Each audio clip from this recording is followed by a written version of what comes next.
everyone. I'm Matt Williamson. How's it going? Happy Sunday evening. That's when I'm recording this. You'll probably get it in your inbox Monday morning, bright and early, maybe earlier. Big win. Meant a lot. Division win, all the playoff implications, all the math of it. A loss would have been a big problem. But that's not what happened. And frankly, I think the story of the game, like if you had to write a headline, would be guys stepped up. You know, it wasn't like Watt and Hayward just dominating the game, your big stars. It was guys coming off the bench and depth dudes and obviously quarterback change, et cetera, et cetera. Now, I'm not super impressed with the Bengals, but still, their offense is ridiculously potent, and it's sort of like the Colts game, but the Colts game, there was more defensive splash, and this was just down in, down out, good defense by the Steelers, which we have not seen much of this year. I think that's really encouraging. As I often do, I wrote down all the halftime stats, and I'm not going through them all, but there's a couple I wanted to touch on. First off, at the half, Warren had 8 carries at that point for 54 yards, a catch and 6 yards there. But he was rolling, and frankly, I would have liked to seen more. I mean, big thing I called for going into this game was run. I wanted to see more than 8 carries in the first half, but they were very productive. This was a trend, as you probably know by now, but at halftime, Chase had 1 catch for 9 yards.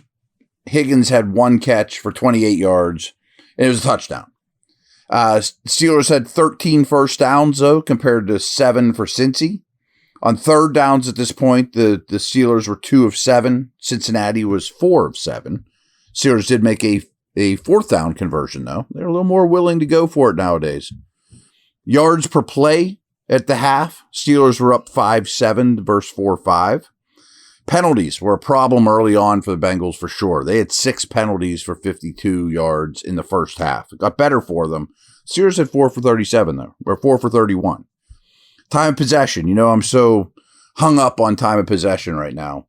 Steelers held the ball for 16-22 in the first half. And these were my notes at that point. Keep running. More running. Keep running. And they said it on the broadcast, and I haven't been able to check it yet. I'll look tomorrow. You know, obviously, he only played a half. But this was by far Rodgers' highest time to throw of the season. They said it's not even close, which made all the sense in the world. The reasoning wasn't necessarily they were abandoning the short passing game and going downfield. It's just the Bengals pass rush was so non-existent, he could hold the ball. But good, you know.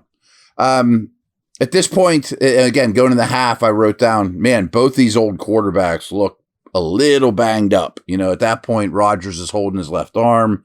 Flacco kept going to his throwing shoulder. Little did I know that Rodgers wouldn't play another snap at that point. Again, Higgins and Chase, 1 catch each was a note. And really, Chase Brown had been their entire offense, more or less, going into the half. I wrote down the Steelers' defense is hitting. I thought they were very aggressive, got a lot of people to the ball, played a violent brand of defense, and that kept up. We did see some 4-3 with Harrison out there with the other 2 linebackers. I really did not think that would be the case. I'm excited to dig into that even more. But I also wrote down here, too, at the half, need more defensive splash. At this point, there hadn't been a lot. I also wrote down, I tweeted this, and I don't tweet a lot during the games, but Orlando Brown, their left tackle, he moves early on every pass play. Every pass play. I also thought the wind was definitely affecting this game. I'm excited to talk to Missy Matthews and Wes and, Chris and some of the people at the game. But just, you could see some of the balls fluttering and unwillingness to do some kicking. And this definitely held up too, but this was not the finest day for the NFL officials either. I did not think this was a very well officiated game. And then the final stats, Steelers obviously win 34-12. You keep Flacco to 23 of 40 for 199. If you told me he would throw for under 200 yards, man, 1 touchdown, 1 pick. Rodgers ends up 9 of 15 for 116. Touchdown, no interceptions. Rudolph comes in, 12 of 16 for 127. very able and professional showing. 1 touchdown, no pick. Warren ends up with only 10 carries, but he got hurt, of course. We'll get to that.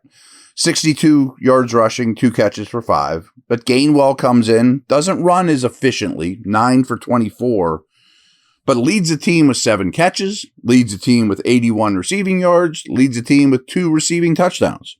Kenneth Gainwell has been a really pleasant surprise as a Steeler. Like, made me think of the Dublin game, that when I need you to be the guy, he can be the guy. Higgins ended up with 3 for 63 and a touchdown. Chase Brown had 18 carries for 99 yards. Wasn't great for the Steelers, and 6 for 28, but Brown's been very productive as an overall player since that first Steeler game. So you fantasy folks probably know that he's heating up. Chase had 3 for 30. Washington had 67 of the most fun yards I've ever seen on 4 catches. I mean, just a bully out there. I don't think that's going away at all. Metcalf ended up with 5 for 49. I got a bunch of other stats and things to dig in here too, as well as notes, but I think a lot of those numbers tell a very vivid story.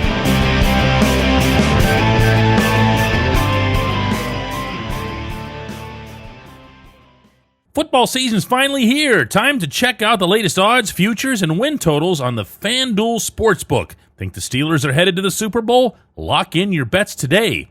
Whatever your game, FanDuel Sportsbook delivers the latest lines, futures, and specials, so you can join in on all the action.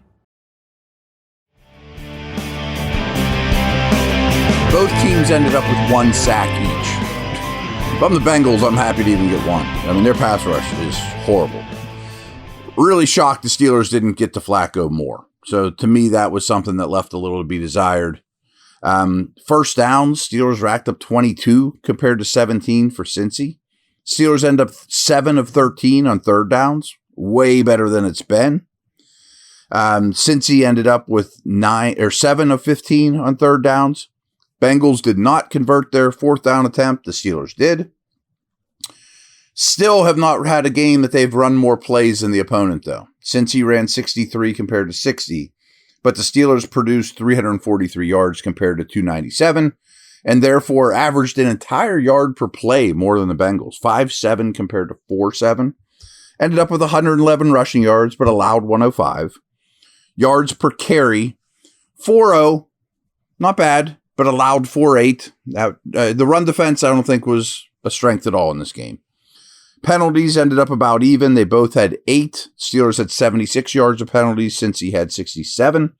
As Steelers also had an ejection, which doesn't count there, as we'll get to as well. Turnover battle, of course, went the Steelers' way, 2-0. And those 2 turnovers both turned it into defensive scores. Pretty amazing. They did win the time of possession battle, but by basically 5 seconds. 30 minutes and 5 seconds. So just over, barely, compared to 29:55. Now, again, I think it's telling that you beat I don't want to say a quality opponent, but a high quality offense, a desperate team, without Rodgers, Warren, Ramsey, Highsmith, Slay, Holcomb, etc., for large portions or all of this game. Now, they're not the only team in the league that has injuries or things to overcome, but that's a lot, especially on defense and your top ball carrier, the 2 guys that touch the ball the most on offense, Warren and Rodgers. Very solid showing by Rudolph. Encouraged that you can win games with this guy, but that's how I think we've all felt about him. Still very little downfield passing, and I definitely would say Rodgers wasn't great in this game. I think that's safe to say. I'll definitely get into Rodgers' performance more, and who knows if he'll play in the next game, or who knows how long he's out, or what's going on, but was not a great showing. It seemed pretty clear, I would say with mixed results, that they wanted to feature Metcalf. And a big thing I was harping on the pregame show this morning, as well as a lot of the week, was I really wanted to see them feature Warren, Metcalf, Freiermuth. Get the ball in all those guys' hands. Your most reliable, consistent playmakers. Freiermuth, not so much, but the other guys, yeah, I think they basically achieved that. I'm excited to look at snap counts, but it sure looked like Ramon Wilson is now the number 2 receiver. That he passed Austin on the depth chart in terms of usage. Maybe there's an injury or something I don't know about.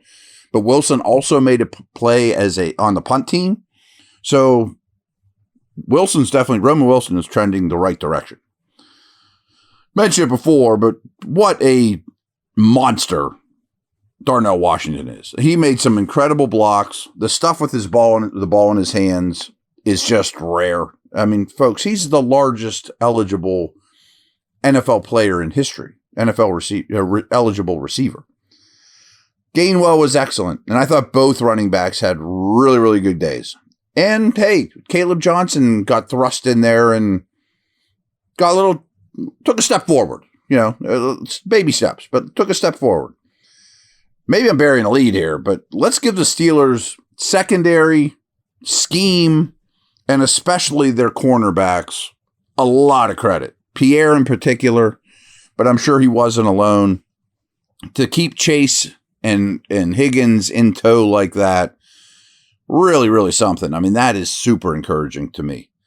I saw a real consistent push by Benton, who I've told you is coming on more and more and more. Pass rush has been there, but it's getting better. The run defense is getting better. I also saw on first blush very little blitz from the Steelers and still affected the game rushing the passer. I would have liked the pass rush to be a little better.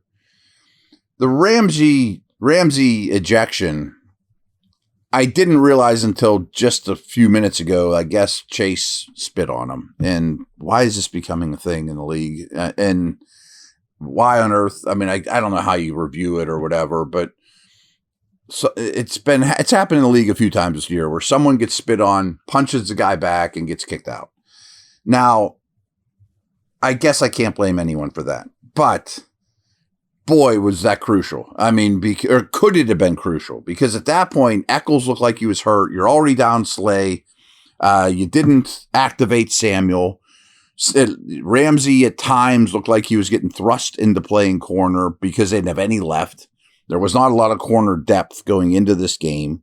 And I thought when he got ejected, I'm like, why don't the Bengals just live in 11 personnel, which they usually do anyway, and immediately they come out in 12 with 2 tight ends? I mean, I understand that they need to help their offensive tackles blocking, but why aren't you testing the Steelers' secondary depth even more?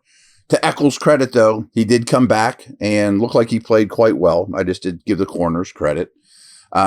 But that was a scary moment for me just in terms of, I mean, you're losing a really important piece here at a position I didn't think you could. Again, that defensive depth was really tested and stood up. I would have liked to see more defensive splash, and that sounds stupid considering they had 2 defensive touchdowns, but they did have a tip ball or 2. I didn't see any forced fumbles. I would like more quarterback hits, but hey, I mean, they scored 14 points on defense, Matt. Why don't you chill out? This was the next gen insight for this game that is on NFL.com. You can find it there. Brandon Eccles with minus 9.8 and Kyle Duggar with minus 6.5 combined to allow a target EPA of minus 16.3, with both contributing a defensive touchdown.